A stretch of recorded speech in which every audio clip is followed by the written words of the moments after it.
Adam Morallee, your partner at Mishcon. Tell me first of all how long you've been involved in the football business. I've been involved in football for the last 9 years, acting for clubs, players, agents, everyone involved in the game really. And so what are the key issues for you at the moment in terms of the way the business is run? When you look at any business, they should be, I think, I'm a free market person, I think they should be free to operate how they want to operate.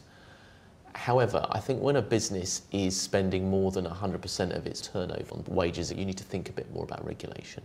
In this country, we do have regulation. We have the Football Association, we have the Premier League, we have lots of different governing bodies who try and do things. And at the moment, I think we need a little more governance. If you're a football fan, the last thing you really care about is what's going on behind the scenes in the back office, what's going on with the finances. Why should people care? I think people should care because you can see what's happened to Rangers. If your club is not financially healthy, it could go into liquidation, you could lose it, it could be demoted to the 3rd division. It matters, it really does matter. Well, you're a fan, you're a football fan, you're a Liverpool fan. Yep. I mean, for you, you want your club to do well. How much did you care about how the club was being run? I think when Liverpool were run by the previous American owners, they approached it in a different way. They'd leveraged the buyouts. The club was spending a lot of money on interest payments. They got a big loan, and the loan needed paying off, and it had a lot of interest on it, and that interest was being paid for by the club. So the club couldn't spend the money it wanted to spend on players. And Liverpool was very, very close to going into administration and possibly going into liquidation, which would have been a catastrophe for people, including me. And was saved really by its new American owners who now want to adopt decent financial principles of spending what you earn. Do fans come round to that idea in the end, do you think, or do you just sit there and go, oh, I want to just win now, I want this season to go well, I want the best players out there? All fans kind of think about the next 5 minutes, I think. They don't care about anything apart from winning the game that they're currently playing in. The reality will only hit when a team fails. Rangers fans now probably care more about financial health and running of a club than any other fans in Scotland. And I think that in England and elsewhere, people will only really care about financial health as opposed to how well the team's doing on the pitch when someone big fails. So, in your opinion, what changes need to be made to make this business a better business as opposed to a better game? I think we need tougher regulation.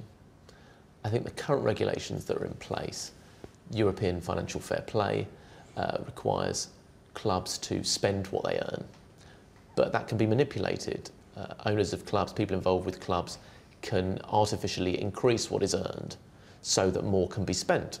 At the lower levels in the Football League, very commendably, they are trying to set levels of wages against turnover. But I think what we really need, or should be looking at, and I think the Premier League is recognising this, is the concept of a wage cap. And what kind of wage cap are you talking about?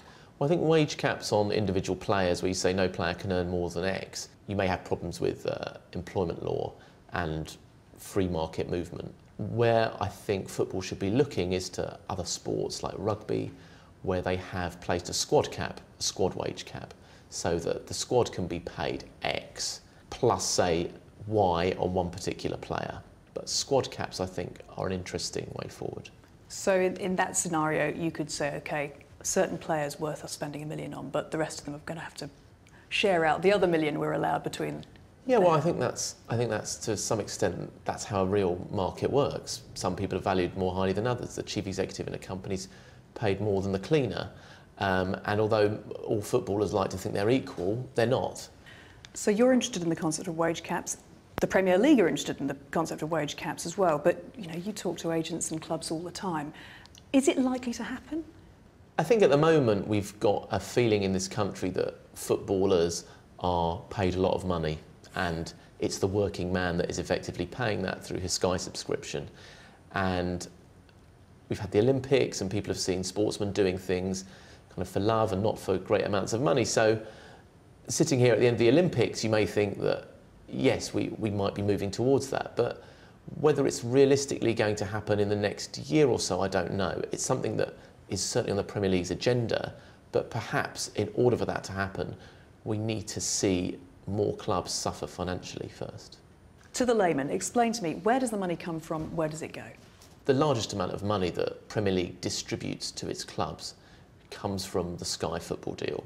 And the market for TV rights has just gone through the roof in the last 10 years or so, hasn't it? Absolutely. I mean, there's the Sky Football deal and there's all the other deals in all the other territories worldwide. Premier League football is a show-stopping product that everybody wants to watch. And Sky have used that money in order to sell the rest of their services. They base their whole service on football. It is a must-have product for the regular guy.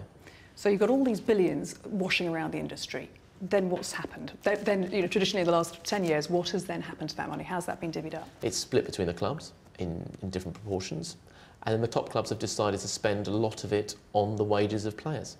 So I think you can put the money down and still retain the top talent, but I think you've got to make sure that you're being fair to your market. So for Manchester United, that market is Europe. If you put a British wage cap on them and they can't compete in Europe, they won't be very happy and they'll never agree to that. So you've got to make sure the regulation regulates the whole market.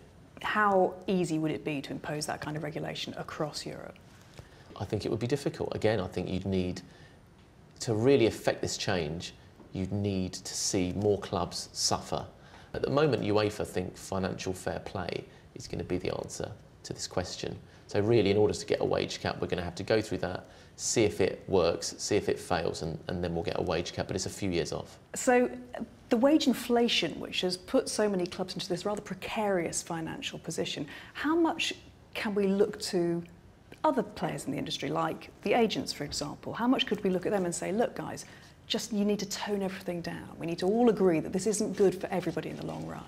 I think it's very difficult to get agents to do that. Agents' kind of sole reason for being is to ensure that their player gets more than they would have gotten if they weren't involved. So if the player can walk in and say, I want £100,000 a week, then he doesn't need his agent. So the agent has to demonstrate he's giving a commercial benefit to his client.